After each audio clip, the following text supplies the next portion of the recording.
I stepped into the dimly lit theater, its grandeur masked by layers of dust and neglect. The memories of joyous laughter and vibrant performances that once echoed within its walls seemed like distant echoes, faded by time. The silence that enveloped me was heavy, broken only by the hushed shuffling of my hesitant footsteps, each one accompanied by an eerie echo that seemed to amplify the emptiness. Rows upon rows of vacant seats stretched out before me, their faded velvet cushions and worn armrests bearing witness to the passage of countless patrons.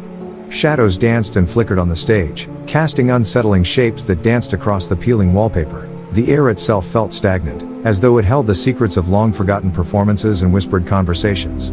I ventured further in, drawn to the center of the theater where a single spotlight suddenly flickered to life, bathing an old wooden puppet in its warm glow. It stood on a rickety stand, its strings dangling in disarray. The puppet's paint had chipped and faded over time, its once cheery expression transformed into a haunting grin that seemed to mock my very presence. Despite my unease, I pressed on, the curiosity to uncover the theater's mysteries overpowering my instincts. A sudden gust of cold air brushed against the back of my neck, causing me to shiver involuntarily. Confusion turned to alarm as I realized the windows were securely shut, leaving no explanation for the chilling draft. Goosebumps prickled my skin as the spotlight above me flickered, casting sporadic light and shadow across the stage. I began to feel as though I was not alone, that invisible eyes were watching my every move. My heart raced as I fought the urge to flee, my rational mind trying to dismiss the unease as mere superstition. I turned to leave, my footsteps echoing with a newfound urgency. But before I could reach the exit, the heavy doors slammed shut with a resounding thud, the sound reverberating through the auditorium like a proclamation of my entrapment. Panic surged within me, my breath quickening and a cold sweat forming on my brow. It was as if the theater itself had come alive, conspiring to hold me captive within its walls.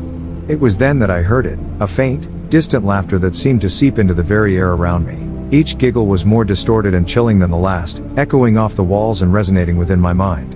My gaze was drawn back to the puppet on the stage, its strings twitching and moving with a will of their own. I could hardly believe my eyes as the puppet's joints creaked to life, its limbs moving in a grotesque semblance of dance. The laughter grew louder, the sound intertwining with whispers that seemed to echo from the depths of my own mind. Unbidden memories resurfaced, forgotten regrets and buried fears rising to the surface like specters from the past. The puppet's laughter melded with the whispers, forming a symphony of torment that seemed to come from every corner of the room. I clutched my head, trying to drown out the maddening cacophony, but it was relentless. It was as though the theater was peeling back the layers of my psyche, unraveling the fabric of my reality and forcing me to confront the darkest corners of my soul.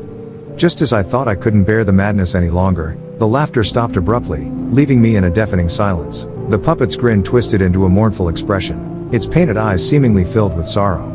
The strings that had danced and twitched so manically fell slack, and the puppet slumped forward, its wooden limbs lifeless once more. The spell that had ensnared me was broken, the weight of the theater's horrors lifting slightly.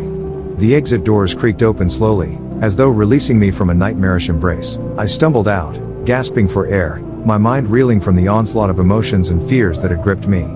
As I walked away from the theater, its facade looming behind me like a silent sentinel, I couldn't shake the feeling that the memories of that haunting night would continue to haunt me, forever etched into my mind as a reminder that even in the most mundane and forgotten places, there can exist a darkness that preys on our deepest fears, unraveling the very fabric of our reality and leaving us forever changed.